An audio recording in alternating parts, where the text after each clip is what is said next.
What's up, guys, and welcome back to Beyond the Void Horror Podcast. My name is Alex, and today we're going to be doing a spoiler-free review of a movie that just came out on Shudder called The Power. So let's get into it.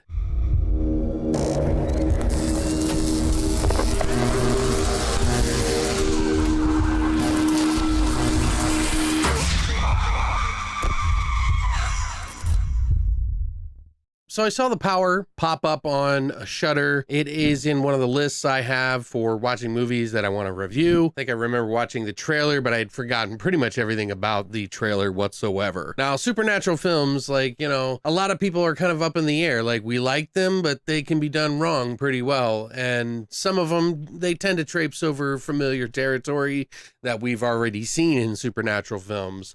And that's kind of the case here as far as traipsing over familiar territory, but it does do a few things that are a little unique, and the pacing and everything that they do in this movie is actually pretty damn good. The Power just came out in 2021 on April 8th, and it was directed by Karina Faith, who is someone that has been in the scene for a long time, but this has been the second film that she's ever directed as a feature film.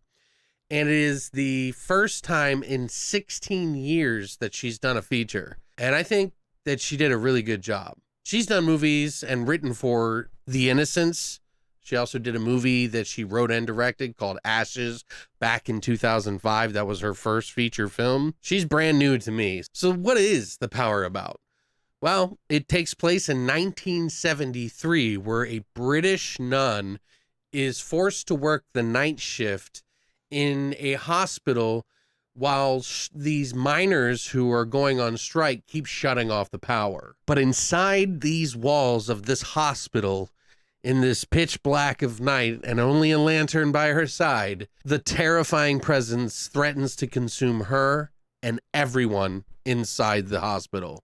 Now, I gotta say, like, there is some really good camera work and acting in this film. It felt like a really well done film. Like, there is not much to argue about in this film as far as the talent goes.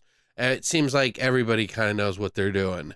And I really enjoyed some of the sort of backstory that came with this nurse and sort of the people that she meets that may change your opinion by the end of the movie, which I thought was awesome. But the camera work and the usage of the darkness in all facets of this movie, with the way that the actors respond to this darkness, including Rose Williams, who plays this nun, is fantastic. Like, there is some really genuinely creepy sound design that works with all of those things that are going on in this movie. And I really personally think that it was a well done. Now, this isn't going to be for everybody. I'm sure some people are going to be like, oh, it reminds me of this or reminds me of that. And I don't think they would be necessarily wrong, but there is a few things that they do in this movie that I won't be able to spoil with you here that I do admire. And the character development that they used in this is actually really good. Like, there is a lot of techniques that are used in this movie, and they are well thought out. There is maybe like one jump scare, but it really wasn't a jump scare. It was only a jump scare based on the music itself.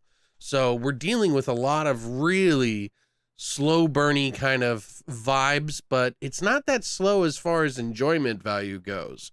It's just really, you know, taking its time to reel in that atmosphere that you're going to want to feel with a horror movie. For example, they will use, you know, a camera that just pans over to the door where there's darkness and just focuses on it for a while the actress looks at it. Kind of gets you in the mood as a viewer and to understand what the character is going through as well. Plus, the character Rose Williams plays, the nun named Val, she actually has a fear of the darkness, which you find out later on why.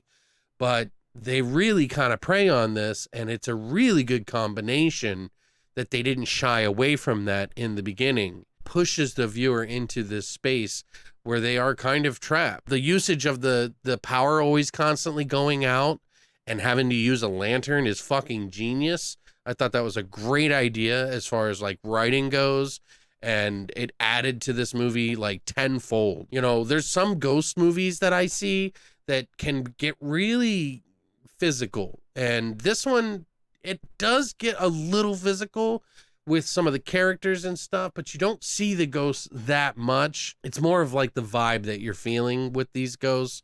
You do, you know, of course, see some things like that, but they do a good job of not showing it too much, so it's not the elephant in the room as far as like, oh, that's a ghost. So I really think they did a really good job here. I was not only genuinely creeped out, I really enjoyed the characters. By the end of the movie, was like tearing up, you know, because of the way that they end this movie. And there's some things in here that they do that I thought was kind of cool because, you know, I've seen something similar to this in other movies, you know, where there's something more evil, sinister going on in this hospital and you're not sure why. And they really play with the viewer on this to make sure that you're not 100% sure as to what has happened here, but if you pay close enough attention, maybe you would be able to pick up the pieces. I mean, I started catching a whiff of it the second act. Pretty much takes off. This is probably one of the worst first nights of a job for any nun to have ever, by the way. I thought she did a really great performance, Rose Williams. She was damn good at this role. She was caring and concerning, and she played all the parts that she was supposed to play very well.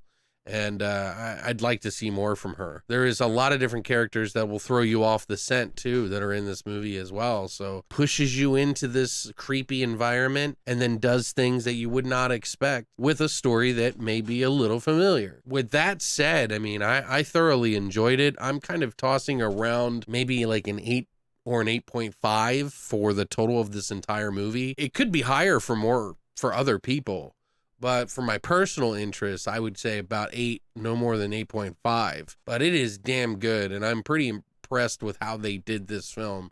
I really wanted to get into a vibey movie that wasn't too slow and too boring, and I think this movie does a really good balance of keeping it interesting with all the different things that are going on and keeping it creepy, genuinely creepy throughout this whole process of figuring out what the hell is going on, because it is a mystery, and by the end you will understand a lot of what's going on, and in some ways by the time you find out everything, it's really kind of heartfelt and a little overwhelming in a good way, if that makes sense. I've seen a lot of people giving it scores of like below 5 out of 5. I gave it an 8 or an 8.5 out of 10. So check it out. See what you think. It's up on Shudder now. So if you have the subscription, you can watch it right away. I think this is going to be on the end of my list for 20 or 30 movies of the year. I think it should fit in there pretty good, but we'll see. What did you guys think? Did you see this movie? Did you watch it right away? Were you not as impressed with it as me? We all have different opinions. This is just mine. This is just my opinion on what I think about this film and how I reacted to it. I think that if you could wear headphones while watching this movie, do it, because that's how I experienced it. And I heard every little tiny little thing in there. And the sound design is just so good. But let me know what you guys think in the comment section down below. If you enjoy these videos, please hit the like and subscribe. And as always, long live the void.